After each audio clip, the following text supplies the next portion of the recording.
मंत्रों में से कोई एक भी मंत्र अगर आपने या आपने एक ही मंत्र का चिंतन कर लिया तो ये समझो कि भगवान भोलेनाथ प्रसन्न हो जाएंगे, भगवान शिव की प्राप्ति हो जाएगी।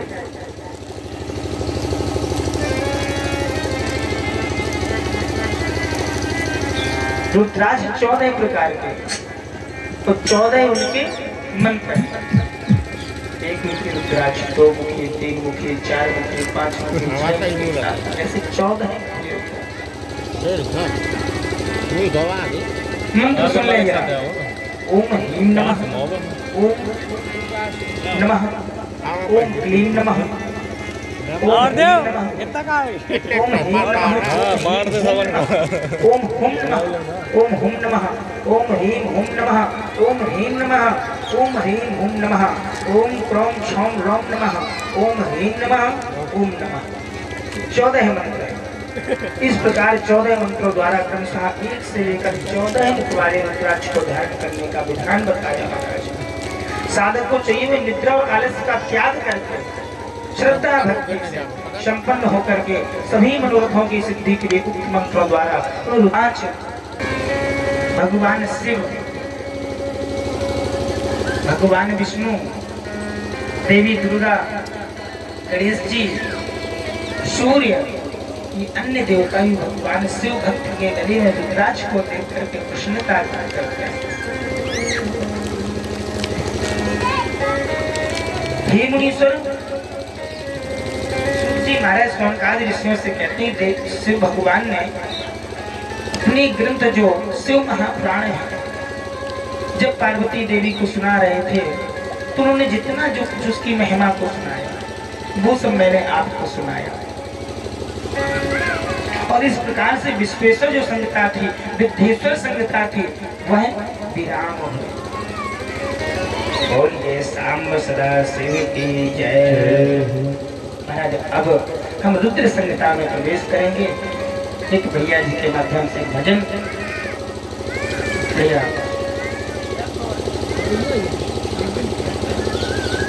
बोलिए सांब सदा शिव की जय हो। भाई नियम है कि एक संहिता समापन के बाद, एक संहिता विराम के बाद जब नई संहिता में प्रवेश करते हैं तो भगवान का भजन करते हैं, चिंतन करते हैं।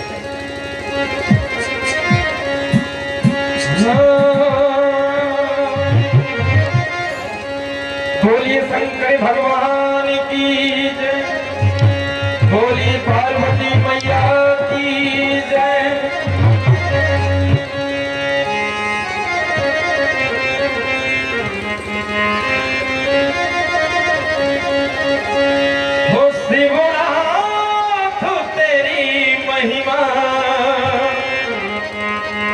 जब 3 लोग गाए शिवनाथ तेरी महिमा, जब 3 लोग गाए शिवनाथ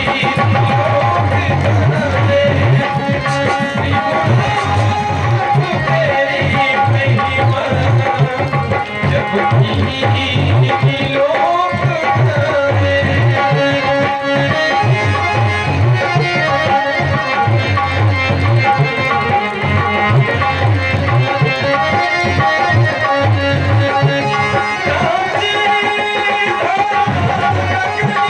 Oh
शाम सदा शिव की जय हो।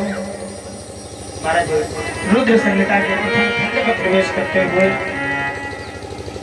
भगवान शिव की काही बजाव तू काही बजाव जो प्रार्थना है जब तो गाने के लिए ये बजाना है बट हमें काय बजू तू भाट वंदे नभो भयंकर बहिरास्तितो यः। व्यास जी कहते हैं जगत के पिता भगवान शिव, जगत माता कल्याणमयी पार्वती तथा उनके पुत्र गणेश जी को हम नमस्कार करते हैं। इस पुराण का वर्णन, इन सबको हम प्रणाम करने के बाद आगे इस पुराण का वर्णन करते हैं। एक समय की बात है कि नैमिषारण्य क्षेत्र में निवास करने वाले सोनक आदि सभी मुनियों ने उत्तम भक्ति भाव से श्री सूत जी महाराज से प्रश्न किया। क्या प्रश्न किया महाराज? वंदे अंतरस्थम निजगूढ़ं रूपं शिवं स्वतस्तिष्ठमिदं विचेष्टे।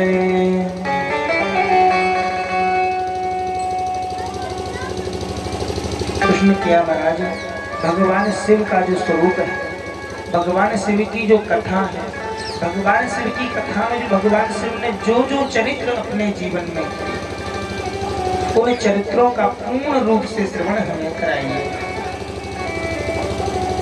निर्गुण महेश्वर और सगुण रूप, इन दोनों में क्या अंतर है?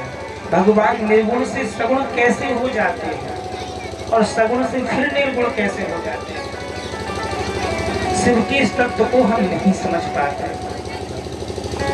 सृष्टि के पहले भगवान शिव किस प्रकार अपने स्वरूप में स्थित होते हैं, फिर सृष्टि के मध्य काल में कैसे होते हैं, किस तरह से वे अपने जीवन में क्रीड़ा करते हैं, किस तरह से अपना जीवन, सृष्टि का निर्वहन, सृष्टि का संचालन, सृष्टि का संघर्ष, ये सब कैसे होता है, इस सारी कथा हमें सुनाने की कृपा करें। तब सूत जी महाराज ने कहा, मुनीश्वरों, आप लोगों ने बड़ी अच्छी बात पूछी। भगवान शाम सुंदर शिव की कथा में लोगों की जो आंतरिक निष्ठा हुई है, इसके लिए आप धन्यवाद के पात्र। क्यों? क्योंकि भगवान शिव का जो गुणानुवाद है वो सात्विक, राजसिक और तामसिक तीनों ही प्रकृति की मनुष्यों के लिए है। तीनों प्रकार की प्रवृत्ति वाले जो मनुष्य हैं, सतोगुण, रजोगुण, तमोगुण, तीनों भगवान शिव के भक्त हो सकते हैं। तीनों भगवान शिव की कथा को श्रवण कर सकते हैं। महाराज, पशुओं की हिंसा करने वाले निष्ठुर कसाई के सिवा दूसरा कौन पुरुष उस गुणानुवाद को सुनने से ऊब सकता है? इतना मधुर, इतना आनंदमयी, इतना पुण्यमयी, इतना फलदायी है भगवान शिव का निश्चित मुख से निकला हुआ ग्रंथ श्री शिव महापुराण। कोई भी इसको श्रवण कर सकता है। सूत जी महाराज कहते हैं, भगवान शिव की लीला का वर्णन करता हूँ, ध्यान से। शंभोर गुणानुवादात् विरज्येत पुमान् द्विजः विना पशुं त्रिविध जना नंदकरात् सदा गीयमानो पितृष्णश्च भवरोग औषधो हरिः मनः श्रोतादिरामश्च यथा सर्वार्थदाशावहे। भगवान विष्णु से प्रेरित होकर के देवर्षि नारद जी ने शिव रूपी, भगवान विष्णु कौन है? शिव के स्वरूप है। आपने देखा होगा जो शालिग्राम जी होते हैं ना, वो भी ऐसे अंडाकार वर्गाकार होते हैं, स्पाइरल। और जो भगवान शिव का शिवलिंग होता है वो भी ऐसे ही होता है। तो शिव और विष्णु दोनों कोटि पूरक हैं एक दूसरे के लिए। नारद जी ने शिव रूपी भरत का प्रश्न सुनकर शिव भक्त ब्रह्मा जी का चित्त प्रसन्न हो कि भगवान शिव का गुणानुवाद, शिव के लीला, शिव अपने जीवन में क्या क्या किए वो हमें सुनना है। भगवान शिव के इसका गान करने लगे। कौन? ब्रह्मा जी। नारद जी सुनते चले जा रहे हैं। एक समय की बात है कि मुनियों में शिरोमणि, सभी ऋषि मुनियों में श्रेष्ठ नारद जी ने तपस्या करने का विचार किया। मन में सोचा कि हम कहीं ना कहीं जाकर के भगवान की तपस्या करें। और ये गए एक गुफा में जाकर के बैठ करके भगवान की तपस्या करें। ये मानो बदश्चरणश्च भवरोग औषधो हरिः अपि। महाराज एक देव नदी गंगा बह रही, उसके किनारे नारद जी गुफा में बैठ करके तपस्या कर रहे हैं। मंत्र क्या है? मंत्र वही है भगवान शिव का पंचाक्षरी मंत्र। अंतःकरण में नारद जी को ब्रह्म का साक्षात्कार हो गया। और जब ब्रह्म का साक्षात्कार हो जाए, आप जिस भगवान को ढूंढ रहे हो उसका साक्षात कब होगा? जब आपके जीवन से आपकी दृष्टि मायापति से हट जाएगी। और माया से दृष्टि हटी, तुरंत मायापति मिल जाएगा। आज भगवान नारद जी को वहां तपस्या करते हुए भगवान शिव के आत्म तत्व के दर्शन हुए। तब नारद जी स्वयं कहने लगे, अहम ब्रह्मास्मि, मैं ही ब्रह्म हूँ, मेरे अंदर ही वो ब्रह्म है जिसकी मैं तपस्या कर रहा हूँ। इस प्रकार नारद जी को क्रोध अपने आप में बड़ा वो हुआ कि हम तो बड़े अभिमानी हैं, हमें भगवान के दर्शन हो गए, हमारा जो तपस्या पुण्य था वो हमारा सफल हो गया। अब तो नारद जी और तपस्या में लीन हो गए। कुछ देर बाद देखा कि इंद्र भगवान अपने ऐरावत हाथी पर बैठ करके आए। नारद से पूछा, नारद तुम्हें क्या चाहिए, तुम किस लिए तपस्या कर रहे हो? इंद्र ने मन में विचार किया, कहीं ऐसा तो नहीं है कि नारद जी तपस्या कर रहे हो मेरा इंद्रलोक पाने के लिए। नारद जी ने कहा, बाबा हमें आपका इंद्रलोक नहीं चाहिए, देवलोक हमें नहीं चाहिए। फिर बोले, हमें तो केवल भगवत भक्ति चाहिए, भगवान शिव की प्राप्ति चाहिए, भगवान हरि की प्राप्ति चाहिए। इंद्र भगवान वापस चले गए। कामदेव आए। महाराज कामदेव भी नारद जी का कुछ ना डिगा पाए, क्या कि हमने तो कामदेव को भी जीत लिया है। और तुरंत ही तपस्या छोड़ करके भगवान शंकर के पास पहुंचे। जाकर के भोले बाबा से प्रार्थना की, प्रभु हमने कामदेव को जीत लिया है। लेकिन भोले बाबा ने कहा, देखो तुमने कामदेव को जीत लिया, बड़ी अच्छी बात है, हमें बता रहे हो ठीक है, लेकिन ब्रह्मा जी को मत बताना, अपने पिताजी को मत बताना। लेकिन जब अभिमान में व्यक्ति चूर हो जाता है तो फिर रुकने वाला नहीं है। नारद जी तुरंत पहुंचे अपने पिताजी के पास। पिताजी मैंने आज तपस्या पर विजय प्राप्त कर ली, कामदेव को जीत लिया। ब्रह्मा जी ने ध्यान लगा करके देखा, बोले तो भगवान भोलेनाथ की महिमा। भगवान भोलेनाथ के चरणारविंदों का चिंतन किया, प्रणाम किया। ब्रह्मा जी ने अपने पुत्र को नारद जी को कहा, बेटा ठीक है, तुमने अच्छी बात है, कामदेव को जीत लिया तपस्या करके, लेकिन अब इस बात को और कहीं आगे मत कहना। लेकिन नारद जी कहाँ रुकने वाले, ये भगवान शिव की माया से मोहित हो गए। अतः उनके चित्त में जो मन का अहंकार था वो इतना छा गया कि जो मिले रास्ते में उसी को बताते जाए। होता क्या है कि संसार में थोड़ा सा भी कुछ पद मिल जाए, तुरंत भैया ऐसे कुछ करना। ओम नहीं अस जन्मा जग माही और प्रभुता काहे का हिम्मत नाही। अच्छा ये बड़ी बात नहीं है, संसार में जो भी जन्मा है और जन्म लेने के बाद उसे कोई पद मिल जाए, बड़े समाज के भैया हम पार्षद हो गए, हम सभासद हो गए, हम ये हो गए, वो हो गए। कितनी देर के लिए? 5 साल। अगली पंचवर्षीय में कोई दूसरा आएगा और नहीं आएगा, मान लो ठीक है, अपने पूरे जीवन अपने नेता नगरी की कुर्सियां थामी, पद संभाला, लेकिन जब अंत में जाओगे तब तो छूटेगा, तभी तो छूटेगा भाई। लेकिन नारद जी को ये घमंड हो गया अपने आप में। गए भगवान विष्णु के पास, बोले तात पहले तो जाकर के भगवान विष्णु की प्रार्थना की, वंदन किया। भगवान विष्णु ने पूछा कहाँ से आ रहे हो महाराज? नारद जी नारायण नारायण भगवान विष्णु का जप करने लगे। पहुंचे, हम तो भाई आज हमने तपस्या में विजय प्राप्ति कर ली और हमने कामदेव को जीत लिया। पहले इंद्र आए थे, फिर कामदेव आए, दोनों हार मान करके चले गए। तब भगवान विष्णु बोले नारद तुम धन्य हो, तपस्या के भंडार हो, तुम्हारे जितना बड़ा तपस्वी संसार में कोई दूसरा नहीं है, जिसके भीतर भक्ति ज्ञान वैराग्य सब जिसके अंदर हो, जो सदैव भगवान का चिंतन करता रहे, ज्ञान वैराग्य से युक्त हो, फिर तुम्हारे अंदर काम विकार कैसे आ सकता है?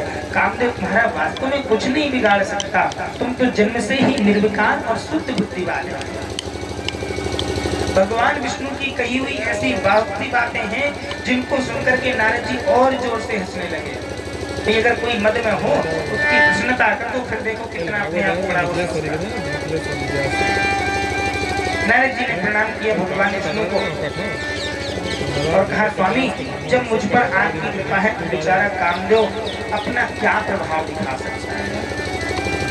यहाँ भगवान विष्णु के दरबार में नारद जी बड़ी अच्छी बात कहते बोले आपकी कृपा तो कामदेव क्या बिगाड़ सकता है। ऐसा कहकर भगवान के चरणों में मस्तक झुका करके इच्छानुसार विचार करने वाले विचरने वाले नारद जी वहां से चल दिए। क्योंकि नारद का काम है एक जगह स्थायी नहीं रहना, चलते रहना, भगवान का चिंतन करते हुए चले जा रहे हैं। जैसे विष्णु लोक से बाहर निकले महाराज, भगवान विष्णु की और शिव की माया ने उनको मन में इतना मनोहित कर दिया कि भगवान नारद जी समझ नहीं पाए कि हो क्या रहा। रास्ते में देखा एक बढ़िया सुंदर सा राज दरबार है। पूछा महाराज ये कौन सा नगर है? बोले सिंधी राजा थे यहाँ के, इस नगर में उनकी कन्या का विवाह है, उसके लिए सुंदर व्यवस्था की जा रही है। ये पोस्ट डालेंगे 500 रुपये ले क्यों ना हो हम विवाह। नारद जी के मन में विचार आ गया क्यों क्यों भगवान शिव की माया से मोहित, पता नहीं चल पा रहा कि हो क्या रहा है।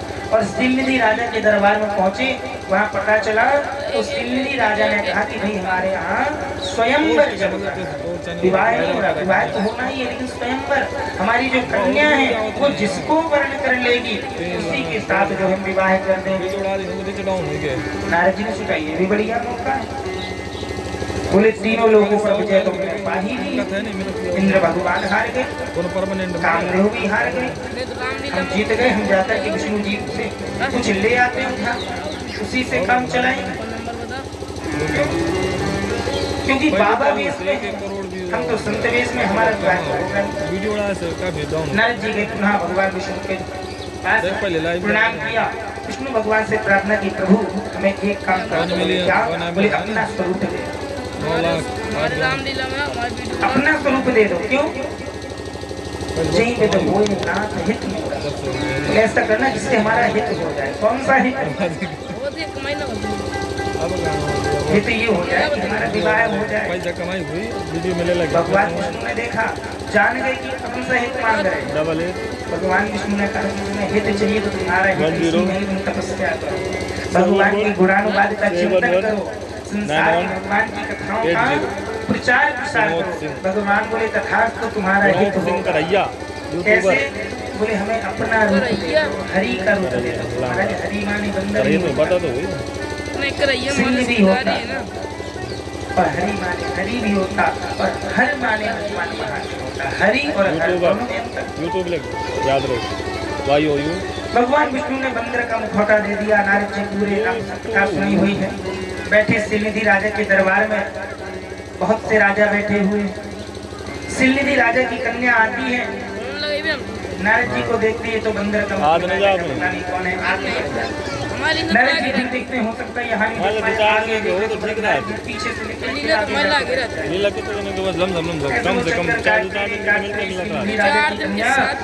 भगवान विष्णु आए, भगवान विष्णु के गले में उसने जयमाला डाली और उसके साथ बुलाए हुआ वो चले गए। नारद जी को लगा कि हम भगवान विष्णु का रूप लेकर के आए थे और हमारे गले में जयमाला क्यों नहीं? ऐसा सोच रहे हैं। बगल में तो शिवगण बैठे हुए थे। उन्होंने कहा कि महाराज, हंसने लगे। नारद जी ने पूछ लिया क्यों हंस रहे हो? तो शिवगणों ने कहा कि तुम यहाँ किस लिए आए? नारद जी बोले भाई हम तो विवाह में आए थे, सिलनिधि राजा के यहाँ स्वयंवर चल रहा था, सोचा हमारा भी हो जाएगा।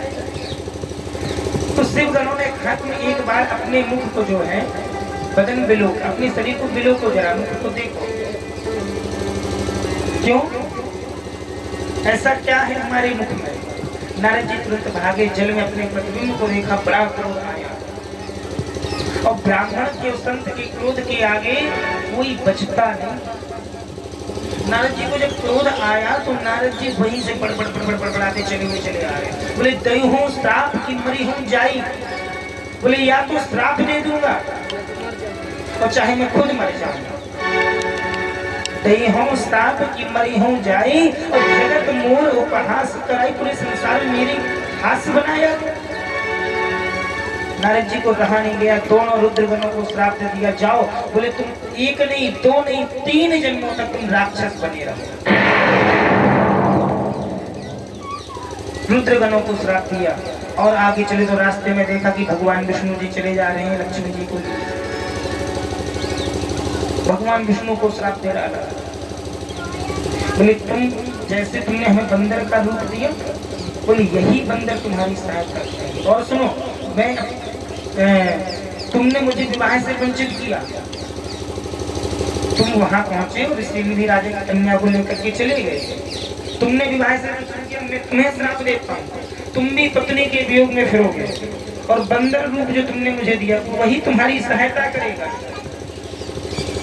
लेकिन महाराज श्राप तो दे दिया।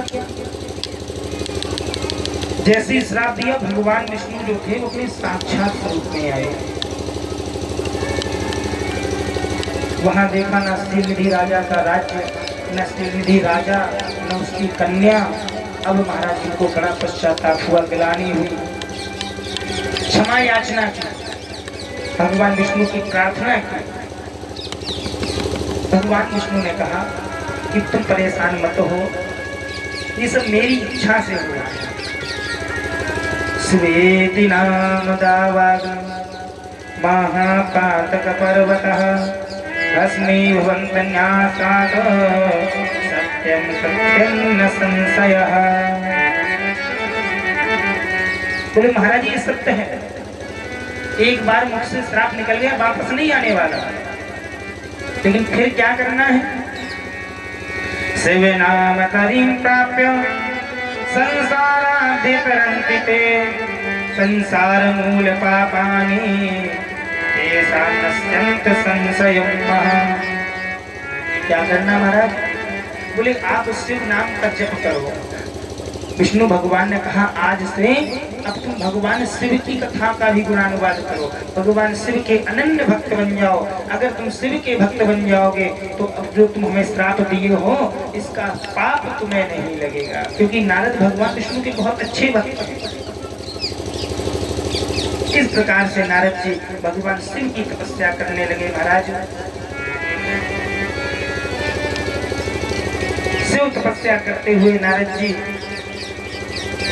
अपने पिता से कथा श्रवण कर रहे हैं भगवान की। रुद्रेभ्यो भवाश्चैव भवद्भ्यो हरस्तथा युगयोरन्तरमेव तौ रुद्रस्य किंचनं महः। सूत जी कहते हैं सौनकादि ऋषियों से कि ब्रह्मा जी और विष्णु जी और शिव जी ये तीनों त्रिदेव हैं। ब्रह्मा जी सृष्टि करता है, विष्णु जी पालन करता है और शिव जी संहार करता है, कल्याण करता है।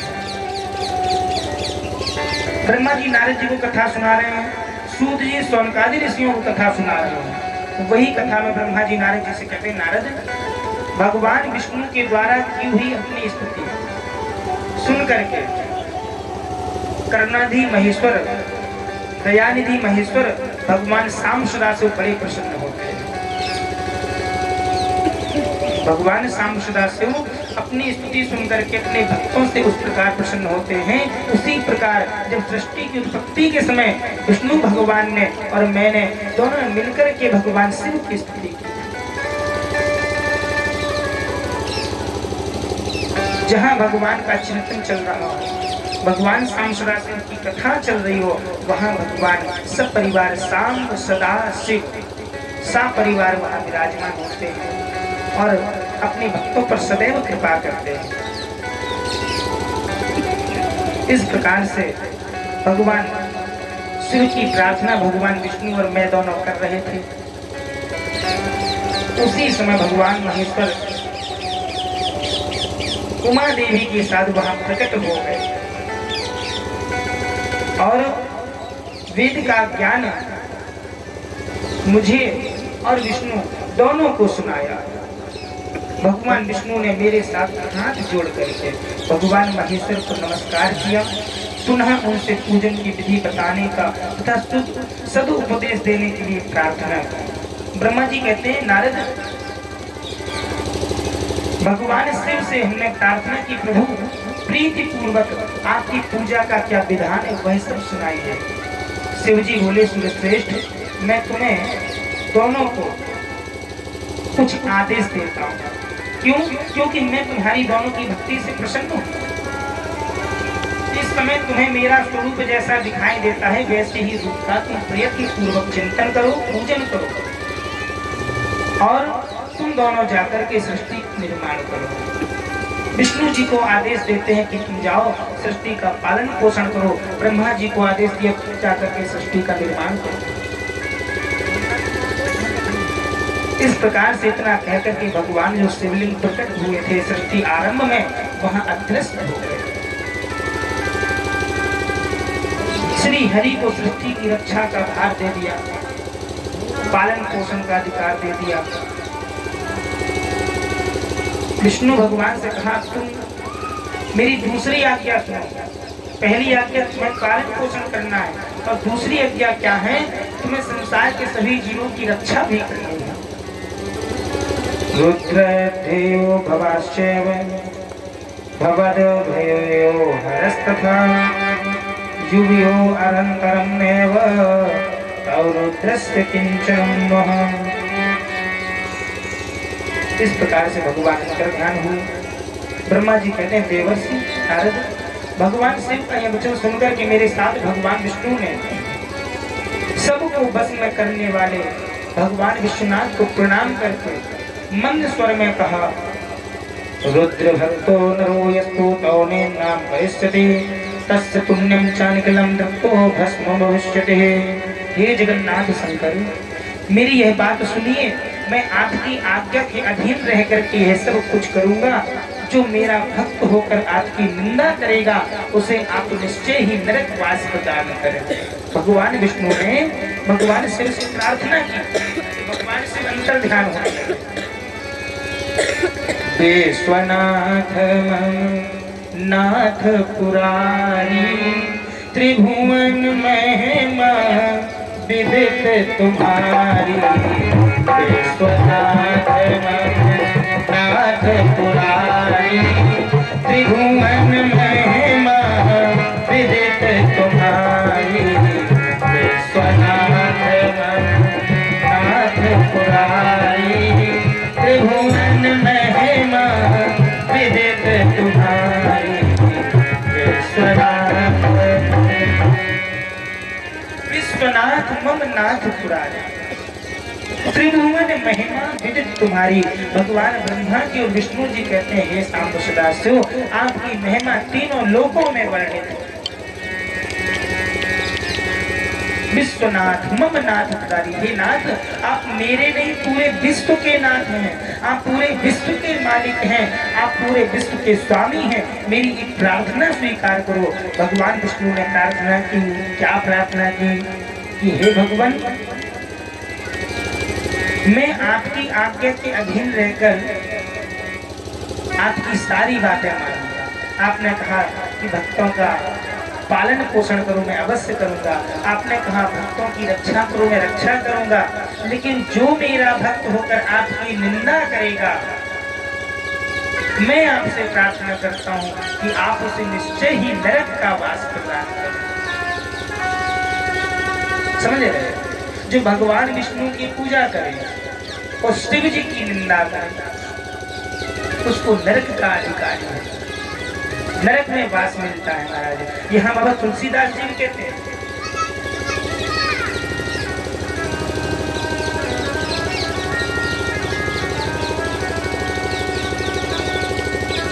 हरु हरि और गुरु और हर शिव गुरु निंदा सुने ही जे काम। जो भगवान शिव की निंदा सुने, अपने गुरु की निंदा सुने, हो ही पाप गौ घात समाना।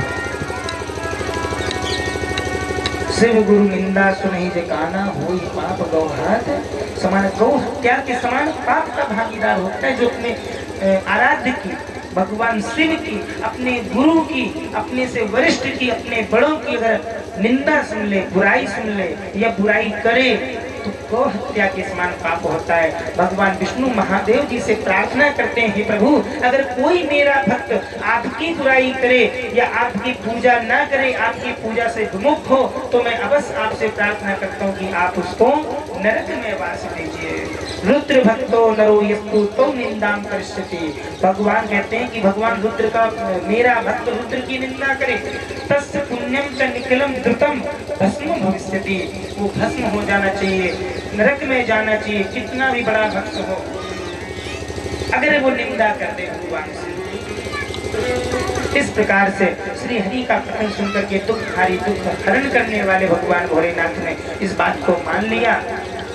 लेकिन भगवान कहते हैं कि अगर हमारी पूजा करे और विष्णु की पूजा ना करे तो महाराज समस्या, दोनों एक दूसरे के कोटि पूरक हैं। इस प्रकार से सृष्टि के वर्णन के क्रम में नारद जी के पूछने पर ब्रह्मा जी बोले कि हमें पूर्वोक्तर आदेश देकर जब महादेव जी अंतर ध्यान हो गए तब मैं उनकी आज्ञा का पालन करने के लिए ध्यानमग्न होकर के विचार करने लगा कि उस समय भगवान शंकर को नमस्कार करके श्री हरि से ज्ञान पाकर परम आनंद को प्राप्त हो। मैंने सृष्टि करने का निश्चय तो कर लिया, लेकिन सृष्टि कैसे हो उसका विचार नहीं। तब मैंने भगवान विष्णु से प्रार्थना की और 12 वर्षों तक भगवान विष्णु के चिंतन में लगाया। जब 12 वर्ष व्यतीत हो गए मुझे तपस्या करते हुए भगवान हरि के, तो हरि स्वयं प्रकट हुए और बड़े ही प्रेम से मेरे अंगों का स्पर्श करते हुए मुझे प्रसन्नता पूर्वक बोले। भगवान विष्णु ने कहा, ब्रह्मन तुम वर मांगो, मैं प्रसन्न हूँ, तुम्हें क्या चाहिए? भगवान शिव की कृपा से मैं तुम्हें सब कुछ दे सकता हूँ, ऐसा विष्णु भगवान ने ब्रह्मा जी से कहा। मेरे ऐसा कहने पर शिव की आज्ञा से तत्पर रहने वाले महाविष्णु ने अनंत रूप का आश्रय लेकर के मुझे वरदान दिया, तुम जैसे चाहो वैसे तुम सृष्टि का निर्माण कर सकते हो। और भगवान शंकर की आज्ञा से रजोगुणी सृष्टि का प्रादुर्भाव हुआ। ब्रह्मा जी के आज्ञा से सतोगुणी सृष्टि का निर्माण हुआ। सत्य रज तम तीनों शक्तियां प्रकट हुई महाराज। इस प्रकार से सृष्टि के क्रम में ब्रह्मा जी के सबसे पहले मरीचि, अत्रि, अंगिरा, पुलक, क्रतु, भृगु, वरिष्ठ, दक्ष, नारद, ये 10 ब्रह्मा जी के मानस पुत्र पैदा हुए।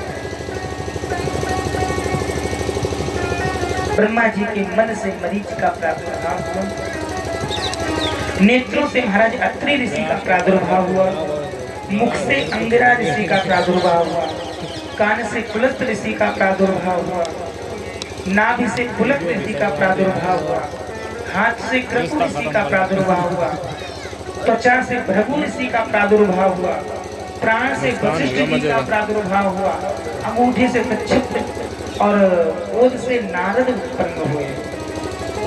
ये 10 मानस पुत्र हैं ब्रह्मा जी के।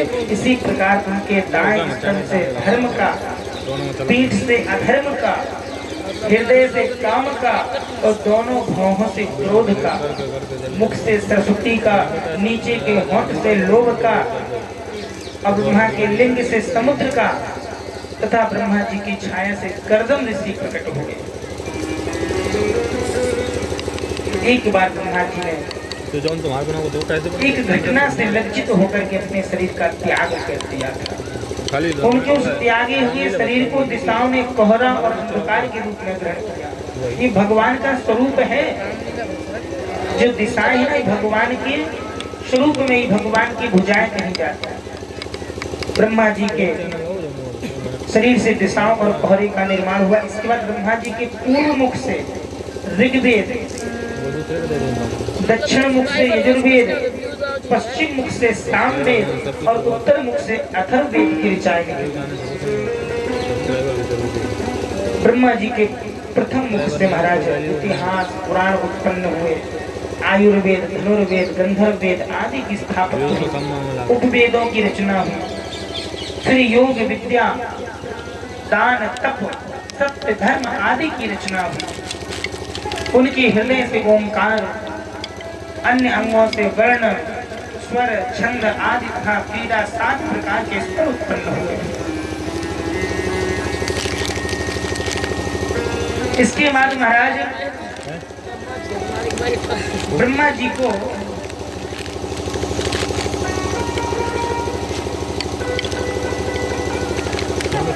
जब अपने पुत्रों पर भरोसा नहीं रहा, ब्रह्मा जी ने अपने सनकादियों से कहा, भैया जाओ मानवीय सृष्टि का निर्माण करो, मैथिली सृष्टि का निर्माण करो।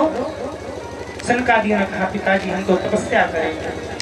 सभी ऋषि उनके तपस्या करने चले गए। तो ब्रह्मा जी के शरीर के 2 भाग हैं, मनु और शत्रुपा, जिसका वर्णन महाराज गोस्वामी तुलसीदास जी के रामचरितमानस में भी आता है। स्वयंभू और मनु शत्रुपा तिनते भई नर सृष्टि अनूपा। ब्रह्मा जी कहते हैं, नारद तदंतर मैंने सदंत मात्रा आदि सूक्ष्म भूतों का स्वयं ही पंचीकरण करके अपने शरीर को 2 भागों में विभाजित किया। महाराज बाएं भाग से शत्रुपा जी, दाहिने भाग से महाराज कर्दम ऋषि का प्राकट्य हुआ। उसी से मानवीय सृष्टि का निर्माण हुआ। और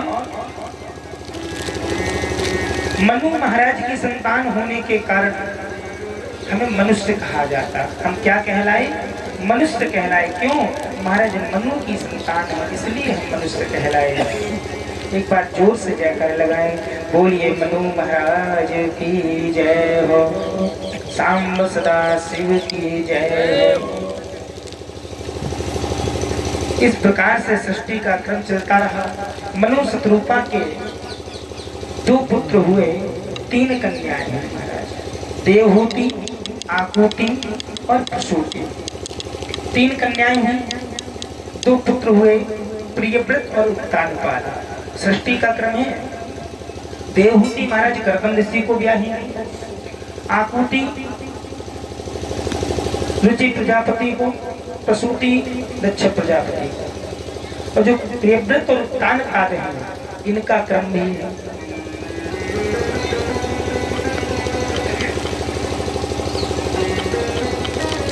देवहूति महाराज कर्दम ऋषि को ब्याही गई। कर्दम ऋषि बड़े ही तपस्वी संत थे। उन्हीं के तप से 9 भक्ति, 9 कन्याएं, जिन्हें 9 भक्ति के नाम से जानते हैं, श्रवणम कीर्तनम विष्णु पंकजम पादिस्ते, भगवान विष्णु की, भगवान हरि की, भगवान नारायण की भक्ति को सुनना, बोलना, चिंतन करना, ये 9 प्रकार की भक्तियां हैं। इन्हीं 9 भक्तियां जो थी कर्दम ऋषि के यहाँ 9 कन्याओं के रूप में प्रकटी, जन्म लिया। उसके बाद कपिल देव जी महाराज का प्राकट हुआ, जो भगवान का, विष्णु का साक्षात स्वरूप थे। कपिल देव जी महाराज, बोलिए कपिल देव भगवान की जय। कपिल देव जी महाराज ने अपनी माता देवहूति को सांख्य शास्त्र का उपदेश दिया, और सांख्य शास्त्र सुनते ही माता देवहूति नदी बन करके बह गई उस ज्ञान को सुनते ही। इस प्रकार से उनका वंशक्रम था। कथा को विराम करते हुए, क्योंकि समय अपने इशारा कर रहा है। बोलिए सांब सदा शिव की जय हो। नमः पार्वती पतये हर हर हर महादेव। कल की कथा में सृष्टि के आगे के क्रम को हम श्रवण करेंगे। आइए दो बार भगवान का संकीर्तन।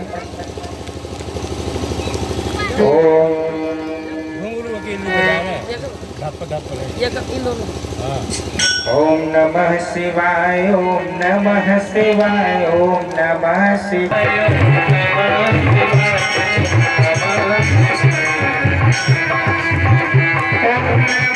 शिवाय ओम नमः शिवाय ओम नमः शिवाय ओम नमः शिवाय ओम नमः शिवाय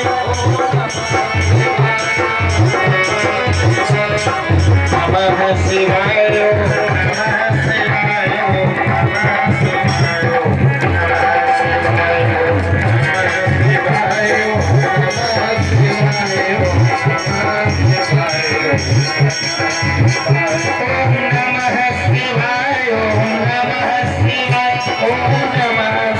हरि ओम नमः शिवाय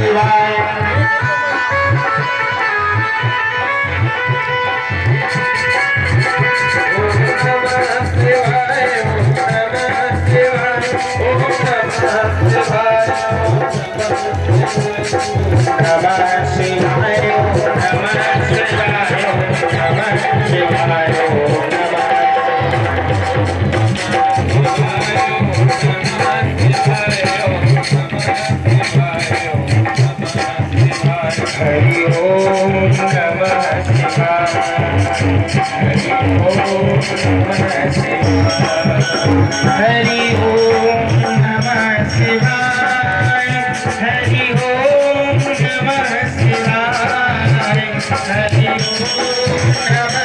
शिवाय हरि ओम नागेंद्र हाराय त्रिलोचनाय भस्मांगराय महेश्वराय नित्याय शुद्धाय दिगंबराय तस्मै नकाराय नमः शिवाय हरि ओम नमः शिवाय हरि ओम नमः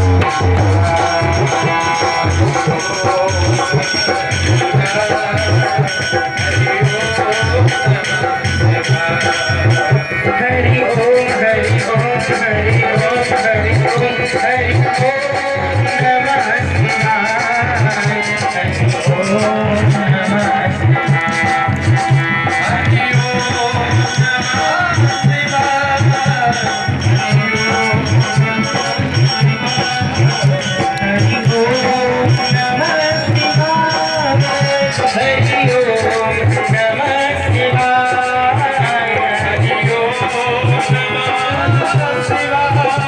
हरि ओम नमः हरि ओम नमः शिवाय हरि ओम हरि ओम नमः शिवाय हरि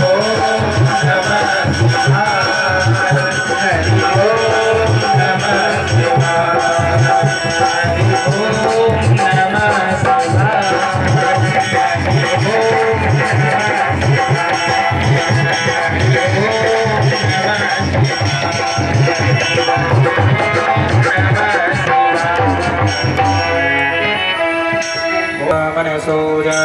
चक्षु सूर्यो अजायतः श्रोताद्वायुष्य प्राणस्य मुखादग्निरजायतो। ओम जय शिव ओंकारा स्वामी जय शिव ओंकारा ब्रह्मा विष्णु सदा शिव ब्रह्मा विष्णु सदा शिव अर्धा की धारा। ओम जय शिव ओंकारा ओम जय शिव ओंकारा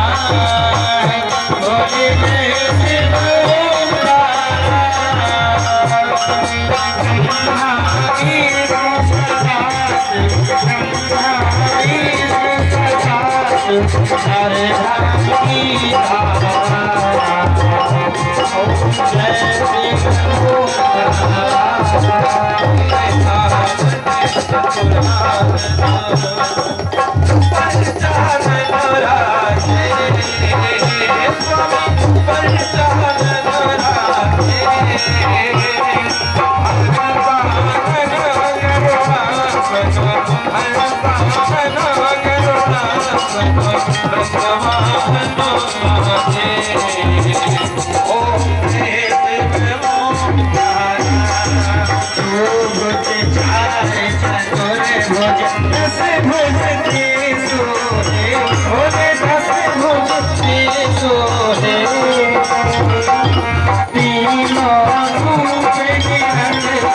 शंकर जी का रूप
Bye.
Thank you.